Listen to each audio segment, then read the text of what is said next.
Welcome to Reasonable Doubt. Reasonable Doubt is a weekly call-in talk show typically dealing with issues in the criminal justice community here in Harris County. I'm Franklin Bynum, your host this evening. We are live tonight.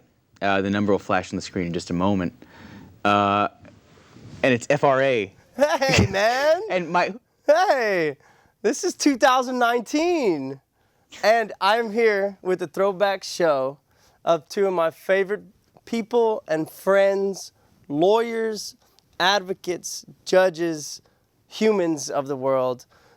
Ladies first, Mrs. Sarah Wood and honorable friend Franklin Bynum. Hey. How are y'all doing today? Doing fine. Yeah? So, let's get into it, man. What's up? I loved the hair. I remember the hair. Yeah, back in the day. Yeah, the old show. You know, look at this. Yeah, what is going on here? Who is that guy? Who's that guy? Yeah, I know. Do you see that? Yeah, Todd, who is watching, you know, Todd You calling carried him? the show forward for years, you know. Todd should, call her. July 18th, 2019. Welcome to another edition of Unreasonable Doubt. Call in at 713-807-1794. Twitter at HCLA_TV. Here just to chat. What's going on? You're a judge now. Yeah, so I guess we should like introduce ourselves. It's been a few years. It's been for a both few of us, years. right? So like, who are you? Well, I'm Sarah Wood, and I work for the Public Defender's Office. I've been an HCCLA member since like 2005. This is my third time coming on the show, and you know, it's always fun. We've been trying to get Sarah on for a minute because she's super busy at the PDO, kicking butt, writing, getting opinions. I know something just recently happened, and apparently you are the reason that mitigation is not required for felony cases. I'm kidding. That was a joke. I mean, I'm kidding, but right, I'm kidding. That is actually like an urban legend. No. So okay. So here's the thing. I am not doing appeals anymore. I did appeals for the Public Defender's Office for 7 years, and I love writing, I love researching, I love arguing, but I could not do it anymore because I tell you what, like, and so I'm used to losing, okay? Like, losing is part of being a criminal defense attorney, and I totally get that. But criminal appeals in this jurisdiction have like a 1% reversal rate. Other states, 15%. And the reason it's a 1% reversal rate is not because we do everything perfectly here, okay? So I just got tired of writing briefs and working my butt off and having nobody read it, basically, all right? So like appeals, there's no such thing as the law.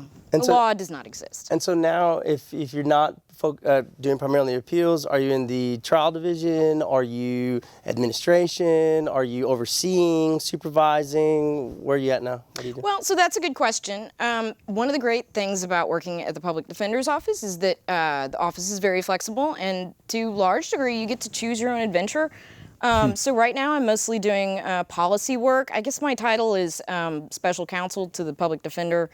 So, you know, I'm involved in a lot of different projects. I'm working a lot on bail reform, cite and release, going to a ton of meetings, getting to know like how the county operates kind of behind the scenes. And it's a new day. And the reason like I love what I'm doing right now is because there's people in charge in the government that actually care and want to hear what we have to say. That is wonderful. It's wonderful. It's amazing. It's amazing. It's a new day right now. It's amazing. So we're getting things done. Things are changing. I mean, it's night and day from a year ago. And we have also the Honorable Franklin Bynum. Hey. How you doing, man? Good. It's been a few years. Yeah. I mean, along the same lines, you know, Sarah and I came up together, both worked at the appellate division of the PD's office. Last I checked, you were shooting for the board certification of appellate law. I am. Right. Yeah, I'm board certified. Right. Yeah, we both took it at the same time. We did. Yeah. That's tough to get to. You got to get a lot of oral arguments. You gotta, a lot of oral arguments, a lot of them, you know, nodding their heads and being, oh, oh, yes, oh, very interesting. And then just like affirming the conviction, and then leaving being like, oh, I think I did all right, But we're both kind of doing now like systemic work, right, in different ways, right? Special counsel at the PD, and now, I'm a judge, it turns out, right? County court Have you judge. settled into chambers? Have I what? Have you settled into your chambers? No, never.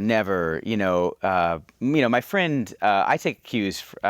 In this way, I take a cue from my old friend Kristen Guinea, who's just like, this is a temporary job. Sure. Like and not only is it a temporary job, right, but I'm in a temporary chambers, right, in the CJC, because we moved back in. I mean, we took over a system we had been displaced because of Harvey and.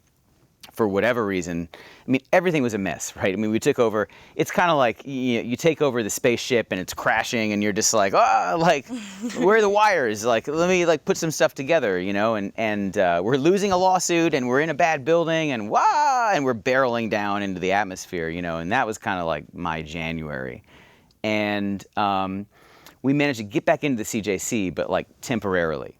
And so, I mean, not temporarily, but in temporary spaces within the CJC. So the courtroom I'm in now is, courtroom 11-4, which is such a funny kind of like nomenclature that's never before been known. And I've had lawyers come and be like, what is with this like -1, 2, 3, 4 in the courthouse? And it's just like, the reason is because the intention is that we'll be shuffled up and down the floors as they finish renovating different floors, right? So it's like, oh, well, court 8 right now is courtroom 11-4. Maybe in the future it'll be courtroom, 9-2. Who knows, right? So, do we have any idea as to when the CJC is going to be complete and all repaired, all systems go?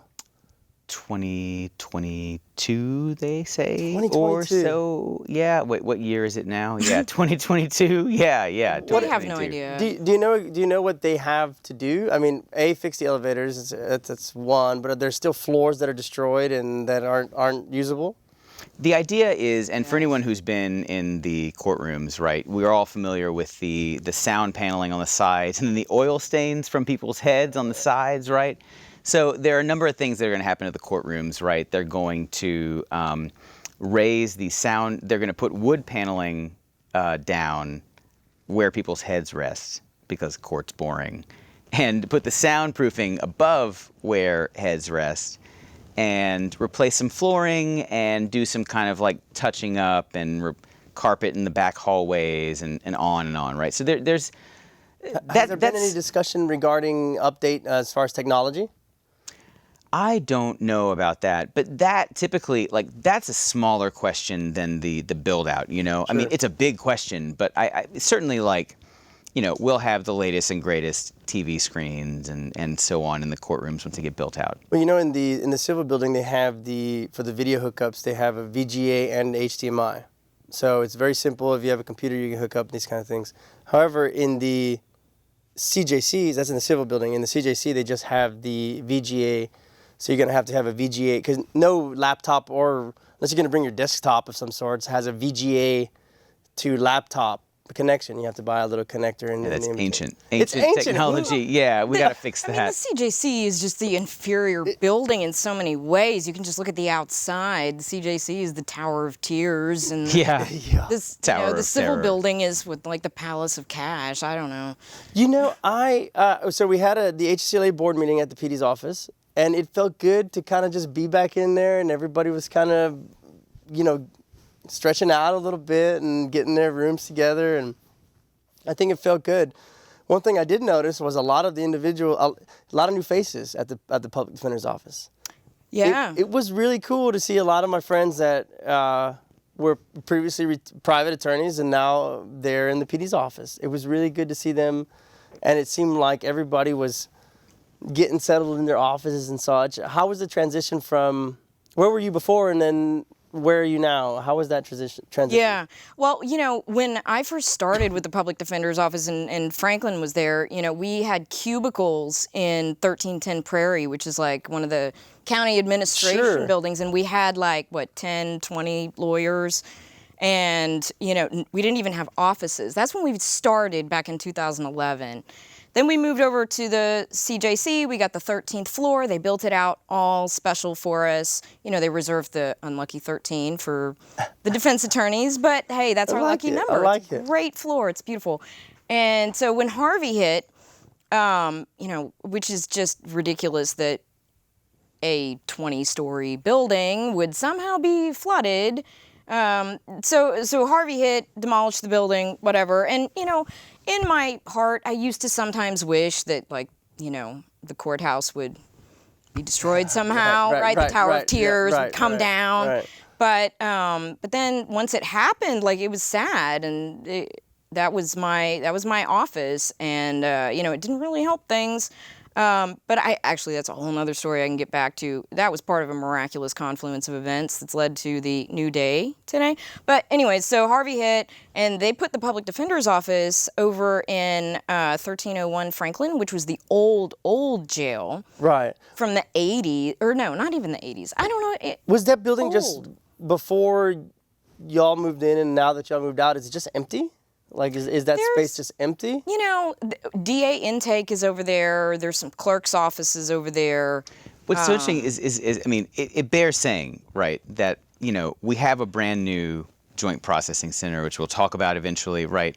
But, like, the DAs are still, like, video conferenced in. Like, why aren't the DAs, like, at the table in the courtroom at the hearings in there? It's because they're afraid, you know? I mean, it's because they're gonna, like, they have to be, like, video beamed in from the old jail, right? From the empty jail, right? Right. And that is the reason, right? Is because they, you know, they fear for their safety. And they have security concerns. And, like, the old jail that we were in, like, all of the jail cells just remain, like, from their current, you know, their old state in the 80s. They're just, like, empty. So, you know, 13 floors above us, there was, like, basketball courts up there. Did y'all get access? That would have been cool. No, like, the first day we moved in, the maintenance guy came in and he was like, you know, don't worry, it's probably not really haunted. Just don't go on the 5th floor. And so our offices were literally in old jail cells. I mean, like, literally there were, like, little windows with bars here and there. That is incredible. So we just moved back into the CJC, and so we've got the 13th floor, and we're home, and it's great.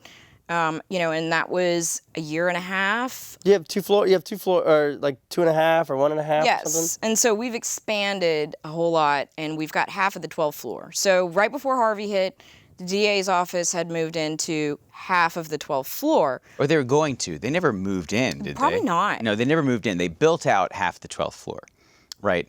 To the specifications of, I guess, Kim Ogg, or maybe Devin Anderson was involved. I mean, it's on and on. I mean, on the old show, as we saw, like, I remember talking about the show after Mike Anderson won the primary against Pat Likas, you know, I mean. That's wild. Yeah. Let's talk about how that culture's changed. I think that's what we're all talking about, right? But I mean, the floor was built out, right? The 12th floor, half was pretrial, half was unoccupied, and the DA's office, whoever was running it at the time, they made the plans, you know, built this Cadillac office, you know, with these wood desks, these finely finished desks that then had mechanical, they would rise, they were standing Digital. desks. Yeah, and they had a media room, like $1 million media room where, you know, they had, you know, you could, you know, beam in messages from outer space or something, you know. I don't know. Yeah, I mean, it's very nice. The media room is not just for watching films, it's for filming in. So there's, like, all of these fancy lights on the ceiling, just like the room that we're in now. It's for, like, it's nicer than this, actually. Wow. I mean, it's like for calling press conferences to say that for Propaganda. whatever reason that there's blood running in the streets or something, you know. It's amazing. Like whatever there is to be afraid of, right? Like, it's be afraid in, like, full HD. And you so know? it now it just sits in ruins? No, the public defender's office, like, we got that space that they had, like, built out very extravagantly. I mean, we're, like, embarrassed almost to be occupying that space with the marble trimmings and the $1,000 desks. I mean, it doesn't really feel right to us. Right, fair enough, but it was it paid? How was it paid for? Was it paid by Caesars, by taxpayers, by whom? I don't know. I mean, it's county property, and It's county property. Was it? It wasn't seizures. I bet it was straight up commissioner's court, old commissioner's court, when the DA's office would roll into commissioner's court and get all the money they wanted for whatever they wanted, and that certainly is different now, and now I guess they like come up with whatever reason, whatever pretext they come up with for more funding this week. They put on Friday before the commissioner's court agenda and put it on the emergency items list, and then come in and harangue and insult commissioners and think that that's what's going to get them some money. Well, they just pumped what? How much was the Joint Processing Center? I was there today. It was very nice. It's very like nice. the airport. Yeah, it's like very the airport. nice. To me, the Joint Processing Center is like it's like a combination like airport and emergency room. It's like the airport in that we're all confined in the airport, right? We're all a little bit confined in the airport, and people in the JPC are actually confined, right? Don't let me make light of it. But there's freedom of movement. People aren't shackled. I mean, the IPC, which is what is the I in it? Processing center. Inmate processing center, right? That was a dungeon, and people were in shackles. They were piled. Was that over at the red building on 49 San Jacinto? What was that? It was over on Commerce Street, right? Sure, So, okay. yeah, you enter on 49, okay, right? sure. But then you go down and Right. exit. People are released onto Commerce Street, and it was. I only came in and saw that and became familiar with that place later in its life, right? Late in its life when it was about to be replaced and when detention rates had gone down. But they would show me these like concrete dungeon cells and be like, oh yeah, we used to have like 80 people in here. And it's like, how on earth do 80 people fit in there, right? Like, what were y'all doing? So the JPC is different in the sense that you're sitting in a hard plastic chair like at the airport. You're not shackled like at the airport. You're not free to leave, basically, like the airport. There's some natural light, but not a lot. And like the emergency room, most people, at least in misdemeanors, and to some extent in felonies, like you're going to get out of there at some point. You just don't know when, right? And also like the emergency room, people keep flowing in who have like way worse situations than you, and you're like, whoa, like you're sitting in the emergency room and somebody walks in like a towel over their head and they're bleeding, and you're like, oh man, well, I just busted my kneecap, right? And that guy's head is open, right? So I guess I can wait, and that is the feeling there. It's a grim feeling. It's not a good feeling. I'm not making light of it, but certainly it's improvement than an actual dungeon. When I went and visited, there were the Securus phones and I went to one, room number 1 and had the machine that you can, the video chat machine in there. And I went to room number 2 and the video chat machine was in there. I went to room 3 and the video chat was in there. And I was trying to get to the room where there's no video chat in there, only because I don't trust these things and I think it's recording me even when they're not picking up the phone. But is the new Joint Processing Center equipped with the technology to your knowledge, to discuss and to talk to your lawyers and or family and or visit? And do you think they're secure, or do you know? Okay, so I worked, in my transition out of appellate, I worked bail inside the jail for about a year, and so I spent a lot of that time was in the IPC, the old dungeon, and then, I assisted with our transition to the new Joint Processing Center. I actually ran the first docket that ever happened at the Joint Processing Center. And I did inform everyone, just to let you know, you are the first people ever coming through this building. For whatever it's worth, I don't think they were impressed. They were very tired. So what was your question was about the technology? Securus. Yes. Okay, yeah. So like the second floor of the JPC is all the booking center, and that's for people that are just arrested and they're waiting to go to court and have their bail hearing or to be released, okay? And the third floor is about 400 beds that are for people that are the lowest risk, for people that they think are liable to be bailed out soon. And they've got in-person visitation for attorneys, and that's what you went to. You got to speak to them in a booth. But if you're a family member, you have to go to a video visitation booth. I saw that. in the lobby. Interesting. I didn't see very many video booths, at least when I went through. Are there a lot of them? I've never seen a lot of people in there visiting. I think like the third floor is sort of a transitionary. Sure. They don't stay there very long. Like, I think when they get moved to the third floor, they either bail out quickly or they get moved on to one of the other centers. They're also short-term visitors, weekenders, things like that. Okay. Like not a lot, not like a visit-heavy kind of population is the idea, right? Is that if you're just checking in for weekends, you don't leave the booking center to go across the street to Baker 701 San Jacinto, right? That you're, you book into one building and you book out of that building, right? And that's good. It reduces incarceration times. Got a caller. We got a call. Caller. We got a call. Caller. Caller. Is that who? Is that DuPont? What's up, caller? Who's that? Yeah, it's me. Yo, that's DuPont. Yo. Did you see the picture I posted on Facebook with you with the hat and the beard? No, I didn't see that, but thanks to Judge's head off, I was able to catch the intro. Yeah, you like that? It's old school, man. What brought me back? What year was that, Mark? I don't know. Sorry. That was probably 2012. That was probably early 2012. In fact, Well, I know it's after my dad died because I had my beard at that point. Yeah, remember it well. Well, January y'all look 26, great, everybody. January Hi, 26. Sarah. Hi, Todd. What was the day, Judge? January 26, 2012. 2012. Jeez, where did Man, are you kidding me? Man, ages ago. 7.5 years ago. Hey, Franklin, what was your favorite show back then? Do you have one? I think it was that one, actually. It was the one that I showed up and that Mark Pirtle had found where you're wearing the cowboy hat, right? It's the one where you're wearing the hat, and you were like, I'm wearing a hat.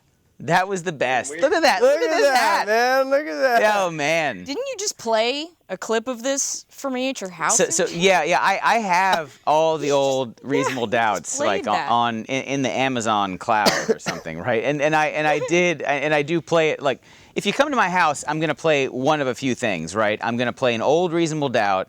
I'm gonna play one of the HCCLA banquet videos from Times of Yore that Rob Fickman wrote and directed, and it's brilliant. Right? They're both brilliant.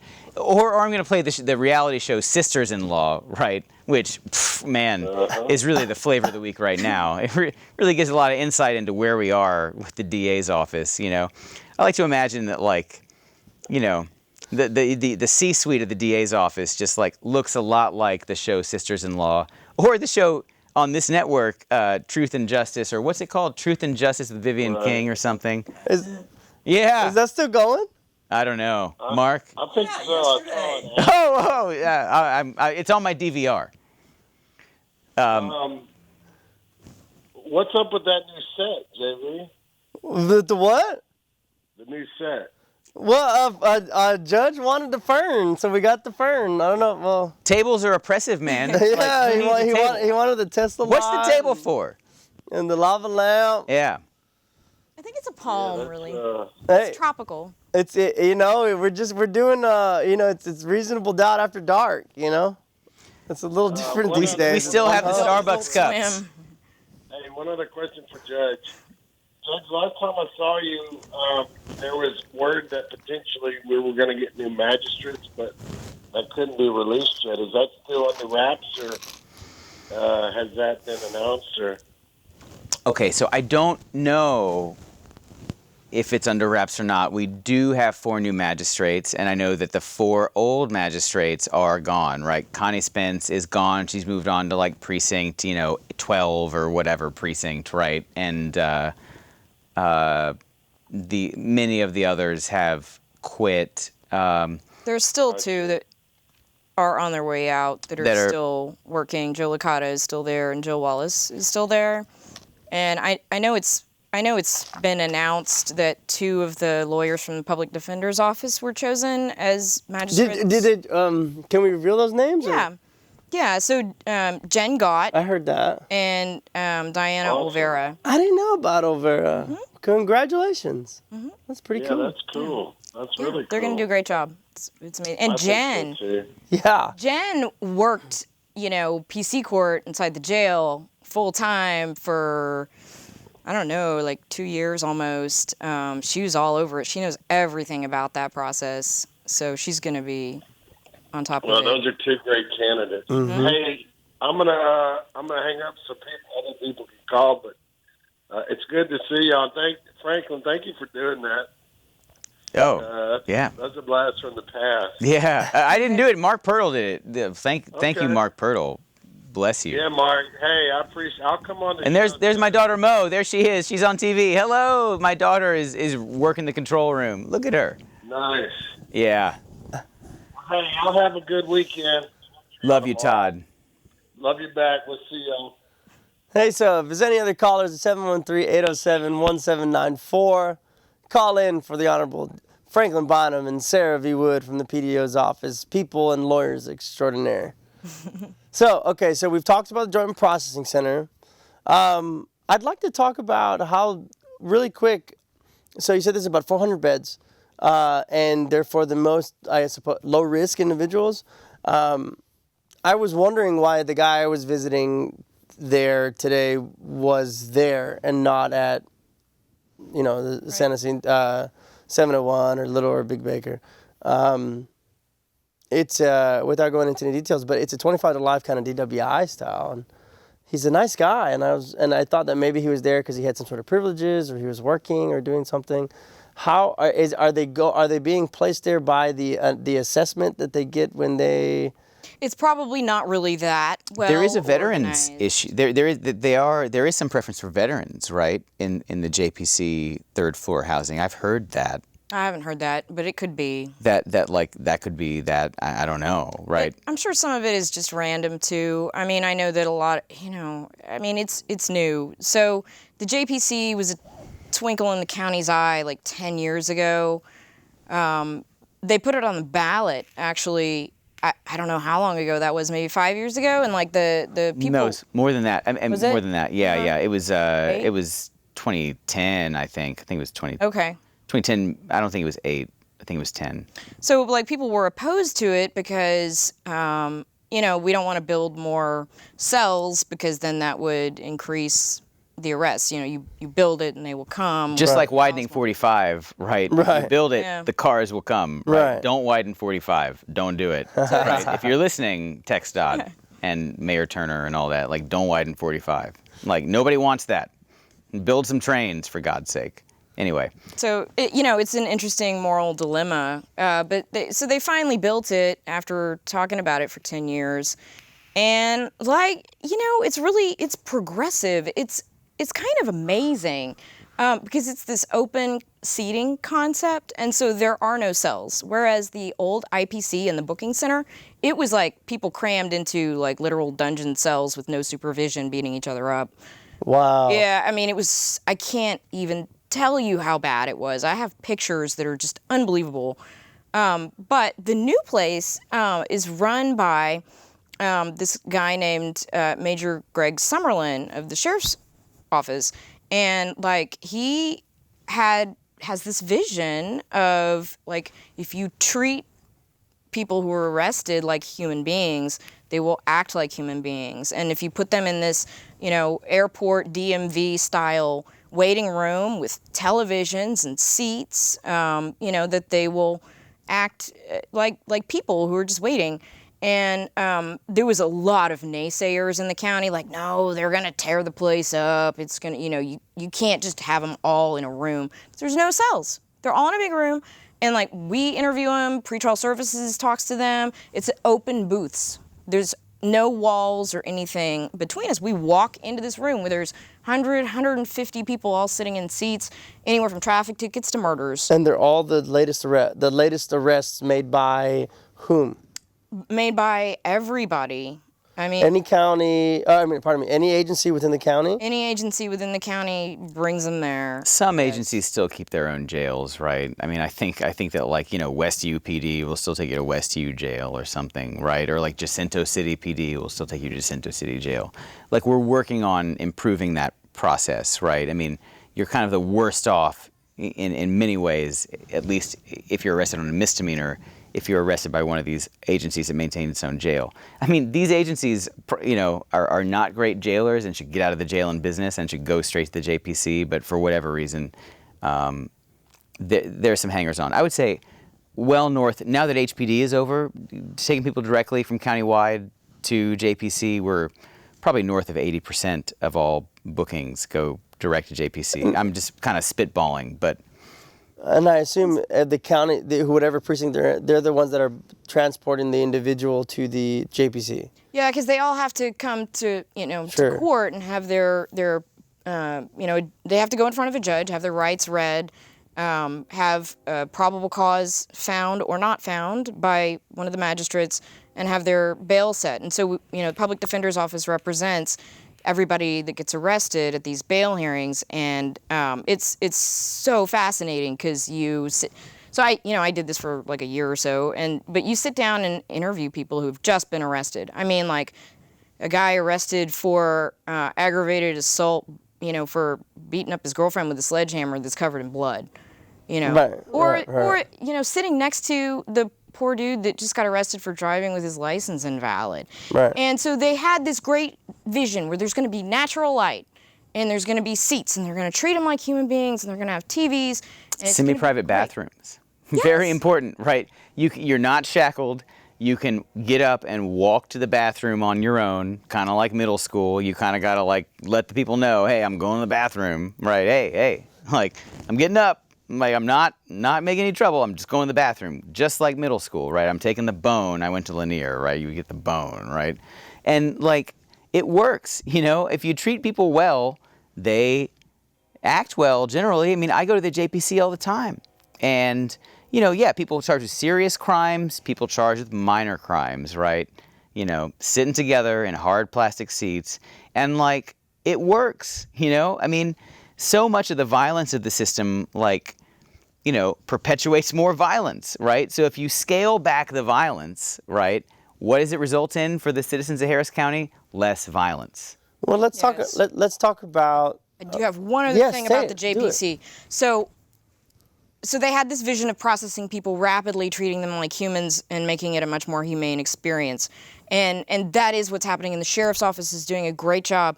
However, there is one thing that is really messing up their vision, and that is that people are having to wait in these chairs for insanely long amounts of time. And so what people don't realize is that when you get arrested, you are not actually charged yet. And so the DA's office has this crazy delay time between when the person gets to the booking center and when they actually file a charge. Okay? So you're not able to bond out or go to court or have anything until the DA's office files that complaint. And it can take them 8, 12, 24, 48, 60 hours to get a charge filed. That's a problem. It's a real problem, and people are not able to sleep. They're getting sleep deprived, and they are having incidents in that big booking room because it's not designed to keep somebody for more than 12 hours, And so there's a lot of pressure being put on the DA's office right now to speed up the process because it's really it's messing things up. That could lead to all sorts of problems. It's a safety risk, because the sheriff's office doesn't appreciate it because it is a safety hazard, and it's really unclear exactly what is causing these delays. But a judge can't sign an order to release somebody if there's no cause number.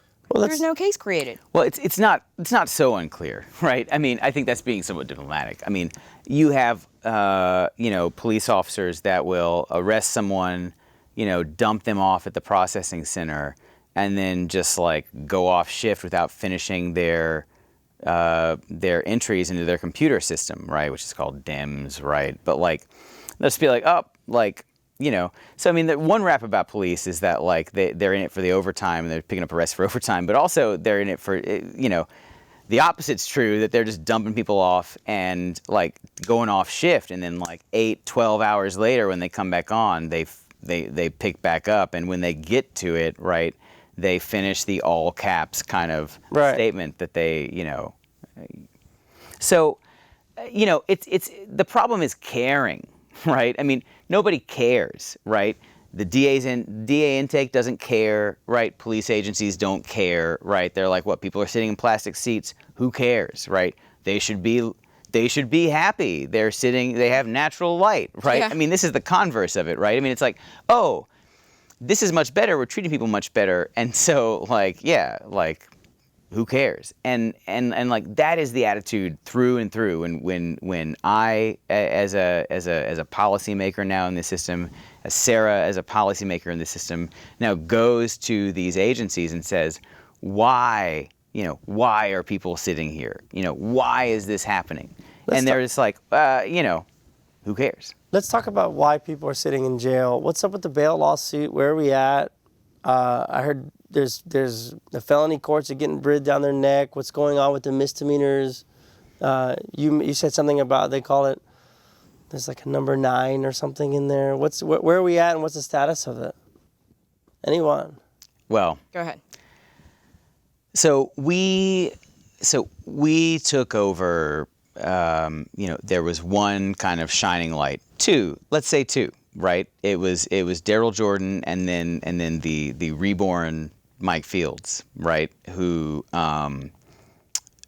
devoted themselves to bail reform against the many other judges who hired the bigoted anti-gay law firm and used public money to pay for it, and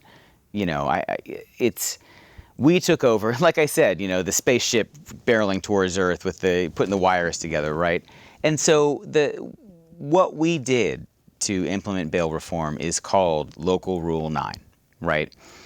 It's a bit esoteric, but I think people should know that the law is what the law is and the legislature sets it, but the way things are done and implemented at a local level is by what's called local rules. And the local rules we changed to say that everyone on a misdemeanor is released, period, right? Without seeing a judge, without a risk assessment, without some Enron billionaire's risk assessment, right? Like if you're arrested for criminal trespass or shoplifting at the Walmart or all these things that fall in county court, right? You just are brought to the booking center and turned around as quickly as possible, except for a narrow category of people where the law requires conditions to be issued by a judge or certain other things, right? If you miss court and never came back to resolve it, right? If you basically like disappeared, right, and then police pick you up. Assault family member, right? If you're charged with that, you need to be given a protective order, right? In an appropriate case, right? The law calls for protective orders, bond conditions, DWI second within 5 years, right? Let's order you to have an interlock and then release you, right? Certain categories of people that need to see a judge, but most people don't need to see a judge. If you're arrested for, stealing some food at the self-checkout at the Walmart, you don't need to see a judge to be released, right? We can just say by rule, you're released. And that's what's happening. Are you being, is that where the general order bond comes in? Or so we have a number of different bonds, names for how people are released. The general order bond actually is we call it the go bond, right? Like go out of the JPC, right? The general order bond is by general order of the judges by local rule, right? And so it is a personal bond, right? I mean, by Texas law, there are only a few types of bonds, right? There's the bail money amount, right? And that is the money amount. And by the Constitution, you have to have a money amount set, unless you're not. But for the most part, you have to have a money bail amount set. And what we say is by general order, the money bail amount is set at a nominal amount, and you're released on a personal bond. So the general order bond is a personal bond. So everyone gets not everyone, but the Was it like vast 80%? majority. The 85%? target was 85%. We're coming in somewhat south of that, and we're always like looking and trying to figure out why. Yeah, why? Oh, who knows? Who knows? I mean, we're always in there digging in, trying to get it up. I mean, we want people to be released, Sure. right? It's better for the community. The community is made safer by release. Think of it this way, right? In misdemeanors, right? And felonies are somewhat different, but not that much different, right? And that's a whole other bag. But the prosecutor's standing there in misdemeanor cases, and they are cool with the person being released in every case for years, even under the old regime, right? Except they want to extract conviction under duress, and release the person. We just came in and said we just want to release the person without extracting a conviction Right. under duress and let them fight their case as the Constitution and the law requires, right? It is the most basic, humane, lawful thing to release people on misdemeanors. My God, right? And we did it, and we did it fast. We did it faster basically than anyone thought possible. And it's happening, right? People are released on misdemeanors. Everything is fine. The county's fine. You walk down the street, things are all right, right? Without this plea mill, without this plea mill existing. Yes. We have deconstructed the plea mill in county court, and we did it fast. It's amazing. I remember, because I've taken appointments pre this movement and post this movement. In court one, right? In court one. In court one, yeah. Yeah. And I might have one person in custody for misdemeanors a week. Mm-hmm. Okay. I mean, as I said, that I don't see that there's other people in custody, but prior to that, I would get, you can max out on 5 a day on the misdemeanors, or maybe now it's 7, but I think it's 5. people still, everybody's still adhering to the 5, no more than that. I used to get maybe 4 in jail and 1 on bond, or 3 on jail, 2 on bond. Now everyone's on bond, which is fine. It's just perfect for me because I get to set all these guys for trial and we get to tell them prove it. You have better results, right? Ton better results. Yeah. And they and the only issue I have is that the district attorney's office needs to set the darn case for trial before they'll dismiss the stupid thing. Because that's the only time they look for it. That's the only time they look out for it. Same as it ever was, right? Same as For it ever people on was. bond, right? But I mean, now we just people on eliminated the bond. class of cases Right. where they're extracting pleas, Right. right? And you're back at Right. the old. I mean, the dismissal rate. So, the bail lawsuit came, and suddenly, the federal judge ordered this sweeping relief, right? That was like, the county really dug in and defended the indefensible in a really unconscionable way, such that a federal judge reached for the hammer, which is not a thing federal judges do a lot, right? And she was like, you will release people, period. I will order you to release people. And what paved the way for that, honestly, was Daryl Jordan releasing people, right? Following the law in advance of that let the judge know. I know we all like to think that judges are going to follow the law no matter what, right? But in reality, if you have they're always going to be afraid of the consequences and of the law is full of judges worrying about floodgates opening, right? And the county was talking about, hellfire raining down. Gotham City. Well, Yeah. Interestingly, okay, so statistically, since the newly elected misdemeanor judges have, pretty much put everyone on bond that's charged with a misdemeanor. So right now, if you look at the numbers of the people in jail, there's a few hundred people in jail on misdemeanor charges, as opposed to your total number of 9,000 people, okay? Mm-hmm. And so misdemeanors have always comprised of less than 5% of the jail population. And so all of this bail reform really didn't reduce that number that much, okay? So it didn't actually reduce the jail population, which is kind of what we thought would happen. We're letting people out, we're reducing the jail population. But because of the way the plea mill operated, all of those people would have been released the next day anyways on a Because they would have taken time guilty served. plea. Interesting, right. So the jail population has stayed pretty much the same because they were releasing people anyway, but the conviction rate has gone way down. I believe that. The dismissal rate in I believe county that. court I mean, yeah. shot to over 50% after the federal court judge said you have to release people. You can't just run a plea mill. And it still is north of 50%. I think it's amazing. You know, on this show, I yelled, people are going to demand their trials, because when people are on bond, it's a different game. It's just a different thing. Nobody's clamoring to get out because they got to pay their bills or rent, and nobody's just getting pleas forced down their throat. And it has been amazing. It's so refreshing. And you can see some of the old guard that's kind of left around, and they can see, like, why don't you just, why don't you plead a case? It's like, because I'm just not. Just not going to plead a case. Like, I don't have to. Like, and my client's telling me, like, we want this trial now. Now the problem is, from an individual who takes a lot of court appointments, is getting there now. Because I think there's still a lot of backlog, at least in the courts that I work in, a lot of, where you got new judges, it's backlogged. Forever we didn't have a place where the judges could just get trials going. We have a big problem with actually just getting there now.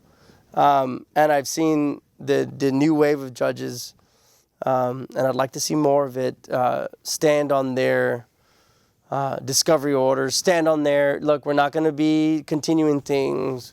You have to be ready, finally holding the state to their duties and their deadlines and what they have to do. And so it's refreshing, but we do now, at least in my opinion, we're seeing a lot of trials and not enough trials actually happening, even though there's a lot of trials still happening. I mean, it's still going on. In a lot of ways, here we are, 6 months in, right? And I only now feel like I have kind of my sea legs about it. Sure. Right? I mean, it certainly is not the right thing to do when you're taking over, a position of power within a system of control and oppression, to then just immediately start grabbing and trying to enact control. I think that there's a lot of patience that comes with the job, and learning and taking things in. And I want things to work better, like you say, right? I want things to run smoother. I want trials to be set and to go.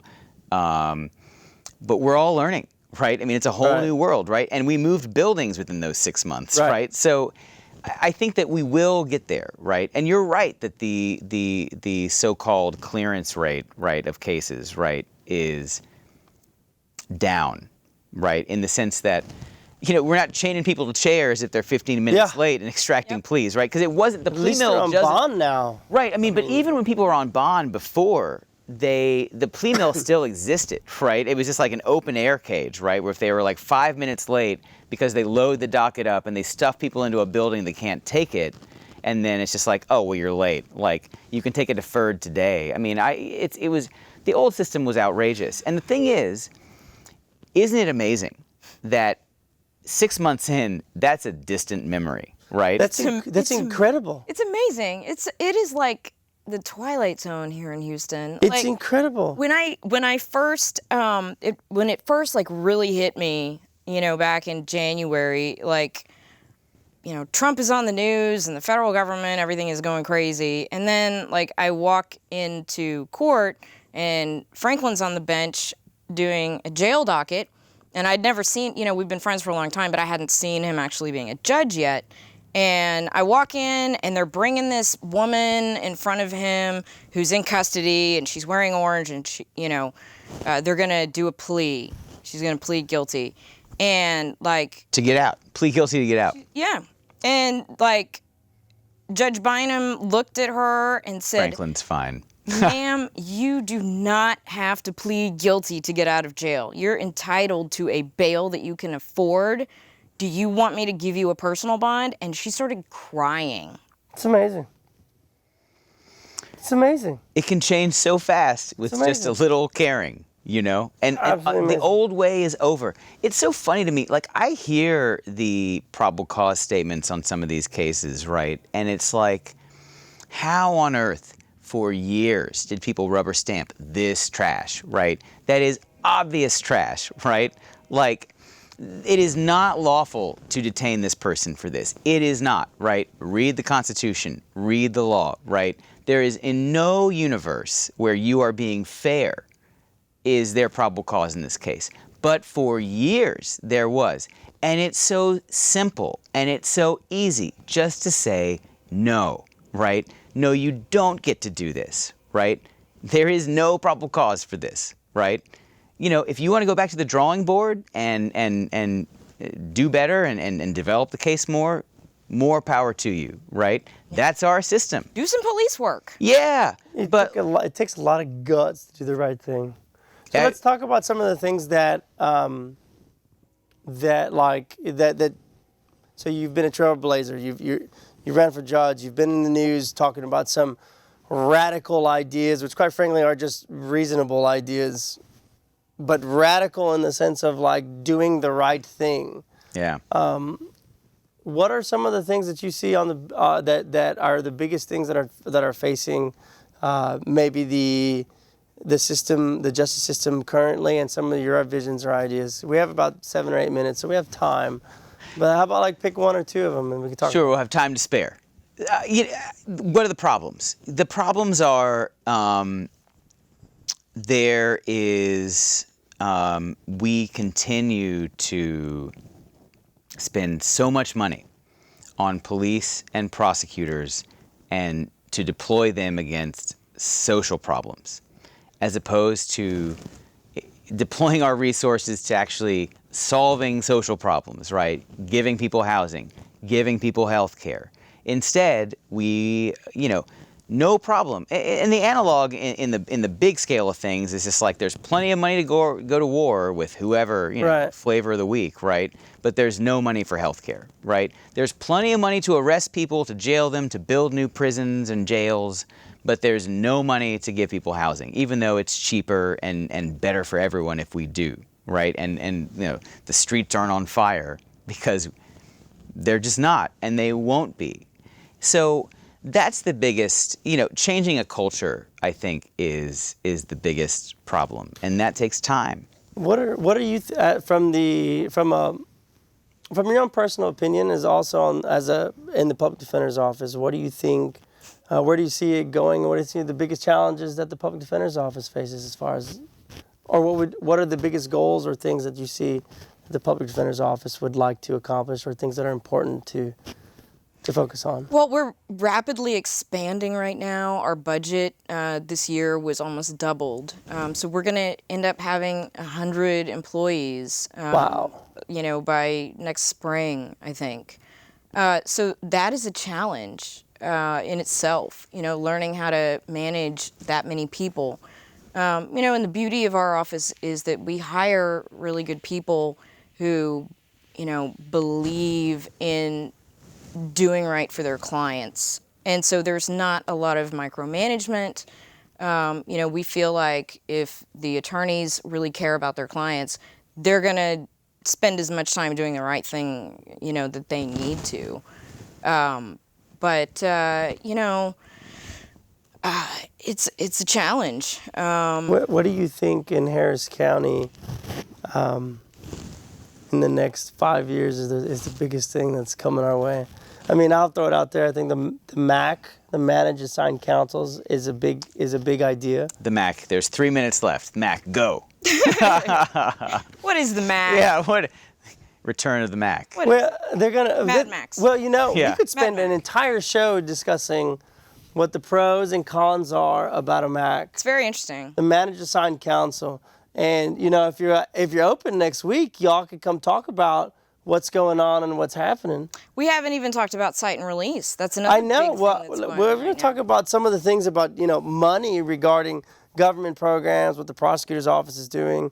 What is this thing, cite and release? That was a thing that was never happened in Harris County, as last I checked.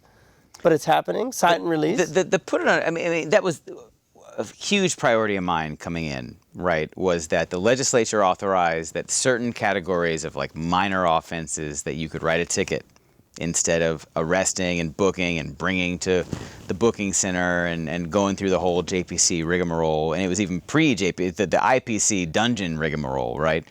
And so they always said it was a technology problem. You know, Mike Anderson, Devin Anderson, all these kind of reactionary people over the years, just like, well, we're in favor of this, but it's a technology problem. It's like, well, I'm pretty good at technology, so like let's like solve the technology problem. So the technology committee of the courts and the district clerk and all this like formed kind of an ad hoc spin-off committee about cite and release.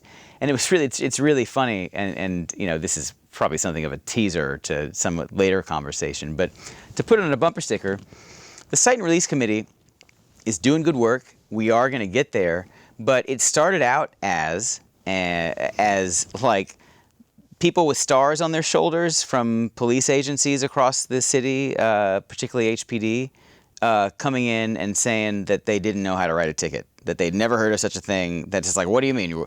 Wait, what do you mean? You're gonna write the person's name down and they're gonna come answer for a criminal charge? Like, what are you talking about, right?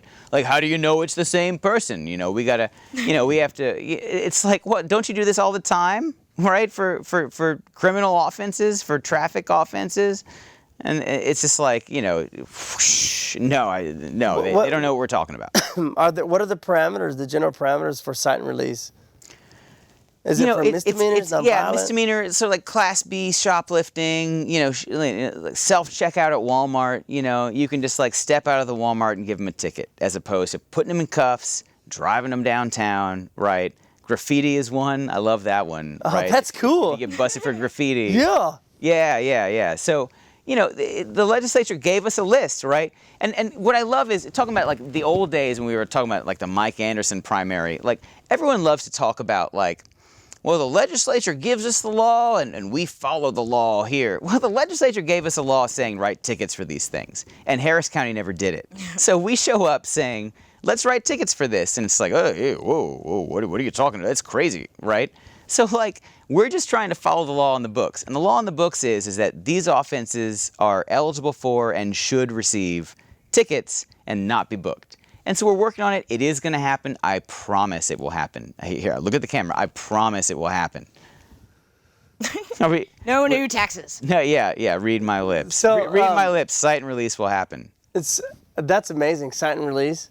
And Yeah, now, just for, I mean, there's no need to clog the booking center with, you know, people stealing bread from the Walmart self-checkout, allegedly, what right? about oxtails? Love that. Whatever, as long as it's under the certain limit. Love that. Yeah, I mean, look, my daughter is here, and she wants to come out and, like, send the show out in the last 3 minutes. We got like 30 seconds, right? That's the deal. Something like it. So, Sarah, last word. Anything else? Anything you want to? Because next week we have we could talk about the Mac, the entire show. Yeah, a whole Cite show. and release. The phone lines would be busy if we They have a Mac will. devoted show. And also next Thursday, we'll probably be fresh off being chewed out by a federal court judge as a defendant. So stay tuned There's for that. so much happening. It is a We haven't new even day. touched that. We had a whole show. That'd be great. So much going on. Hey, roll credits. We're Hey Mo, rolling. wave, hello. Franklin, send us out. Hey, so, you know, thanks. Thanks for tuning in, y'all. See you next week. For Franklin Bynum, Sarah Wood, Unreasonable Doubt. I'll see you later. Bye. Bye.